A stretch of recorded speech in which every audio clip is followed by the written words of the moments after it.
Cuaca ekstrim masih perlu diwaspadai jelang akhir tahun ini. BMKG merilis dinamika atmosfer sepekan ke depan menunjukkan bibit siklon tropis yang diantaranya berpotensi memberikan dampak tidak langsung berupa hujan dengan intensitas sedang hingga lebat di beberapa wilayah. Daerah mana saja yang harus bersiap dengan cuaca ekstrim? Kita sapa langsung Deputi Bidang Meteorologi BMKG Guswanto. Halo, selamat malam Pak Guswanto, apa kabar? Kita bertemu kembali. Selamat malam, Bung Victor. Alhamdulillah sehat. Baik, Pak Agus, bisakah Anda jelaskan faktor pemicu terjadinya bibit siklon 91S dan 93S nih? Dan bagaimana perkembangan terkini soal siklon yang muncul di wilayah tanah air ini, Pak Gus? Baik, Bung Victor. Jadi kalau kita lihat dari perkembangan yang ada di monitoring tropik Jakarta Tropical Cyclone Monitoring Center BMKG, bahwa 91S ya bibit siklon tropis 91S itu sudah jadi siklon tropis bakung.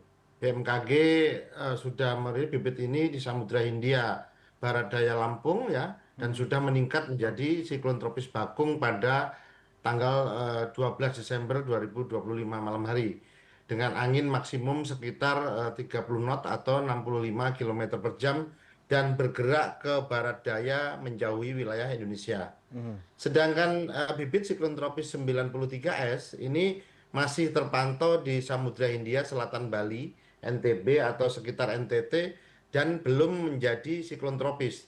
Tapi sudah memberikan dampak yang cukup kuat untuk memicu terjadinya hujan lebat, angin kencang dan gelombang tinggi di wilayah itu. Mhm. Nah, kalau kita melihat apakah pemicu terbentuknya 91S dan yang sudah berubah menjadi siklon tropis bakung dan 93S.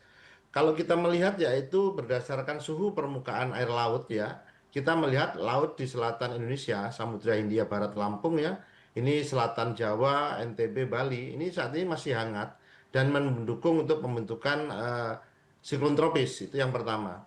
Yang kedua adanya konvergensi atau belokan angin, ada daerah pertemuan dan belokan angin di lapisan rendah atmosfer di sekitar barat Sumatera dan selatan Nusa Tenggara Mhm. yang membuat udara berkumpul dan naik ini memicu pembentukan pusat tekanan rendah yang bisa menjadi berkembang menjadi bibit siklon tropis ya. Ini faktor yang kedua yang kami BMKG monitor.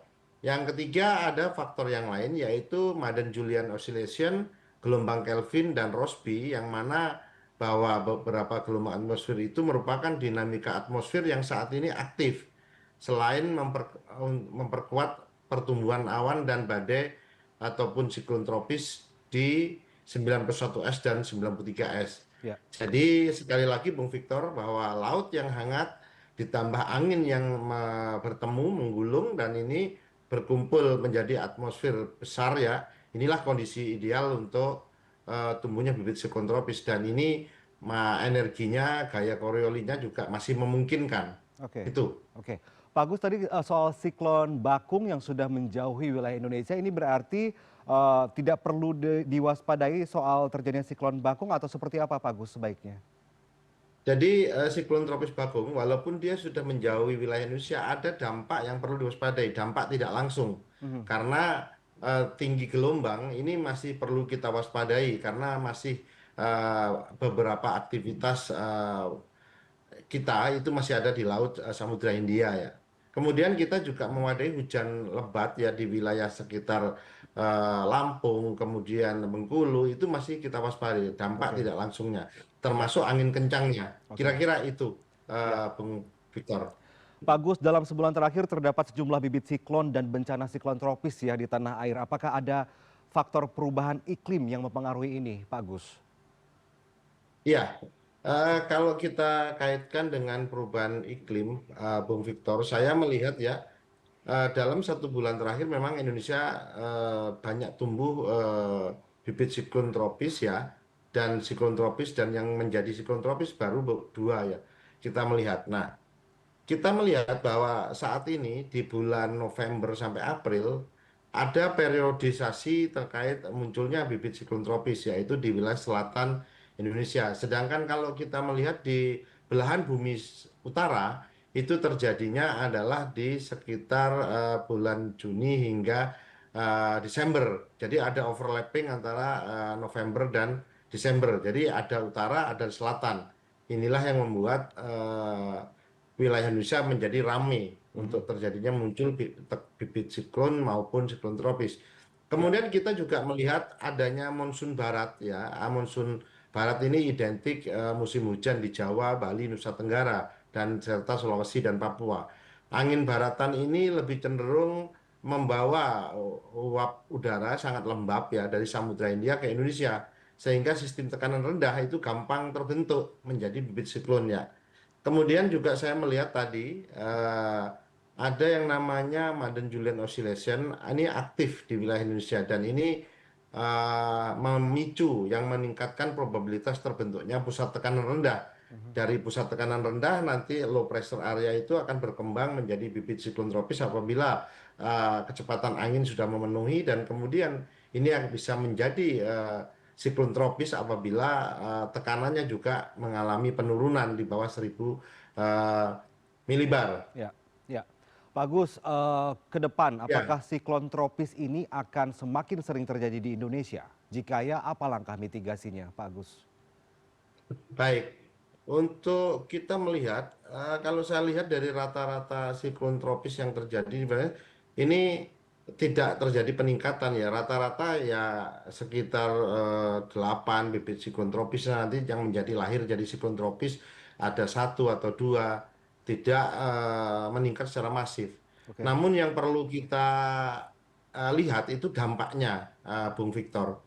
Dampak daripada siklon tropis maupun bibit siklon tropis ataupun low pressure area ini adalah membawa angin kencang, kemudian juga menyebabkan hujan lebat hingga ekstrim ya. Kemudian ini juga meningkatkan gelombang tinggi. Ya. Ini menunjukkan bahwa kita ini masih khawatir terhadap dampak ikutannya ya.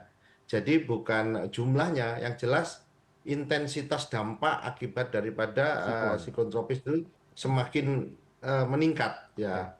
Ya. Itu.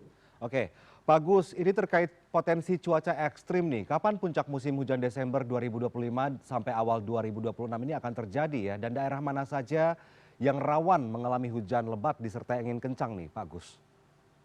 Ya, baik, Bung Victor. Kalau kita melihat puncak musim hujan di Desember hingga Januari ya, kalau kami melihat berdasarkan analisis BMKG, ini Sumatera bagian tengah, selatan, dan Jawa bagian barat tengah ini biasanya jatuh puncak musim hujannya Januari Februari.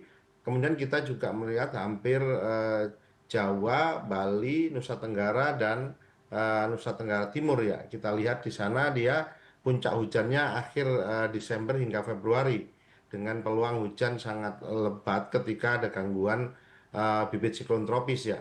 Kita melihat di sini secara umum yaitu Jawa, Bali, Nusa Tenggara Barat maupun Nusa Tenggara Timur. Terus ada sebagian di Sumatera bagian selatan ya.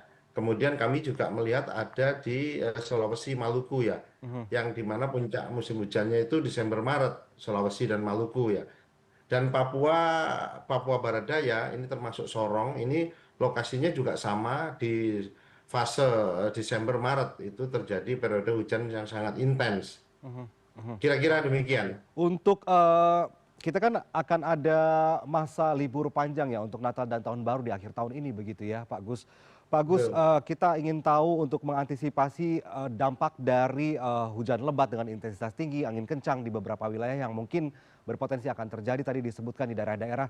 Kita ingin tahu apakah selama ini bagaimana komunikasi antara mungkin BMKG dengan pemerintah masing-masing daerah nih agar mereka juga bisa memitigasi potensi bencana yang akan terjadi. Jika di wilayah mereka akan terjadi hujan lebat, angin kencang, ini berarti ada potensi bencana yang akan terjadi.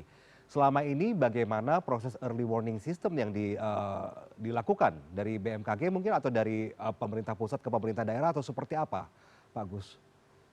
Ya, baik Bung Vitor. Kalau sistem peringatan dini yang disampaikan, kami BMKG memberikan sistem peringatan dini ada yang namanya peringatan dini cuaca ekstrim yang kita lihat di Nowcasting ya.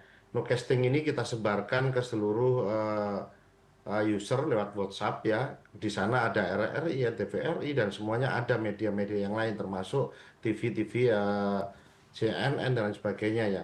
Kemudian kami juga memiliki media-media penyebar, misalkan lewat info BMKG, melalui juga YouTube, melalui juga kita ada 196 kanal resminya, kemudian ada di website. Dan kami jangan lupa memiliki sekitar 191 UPT yang ada di daerah. Biasanya UPT-UPT BMKG ini selalu berkoordinasi dengan Forkominda. Bagaimana ada perkembangan cuaca, mereka masuk di dalam diskusi di Forkominda. Jadi apa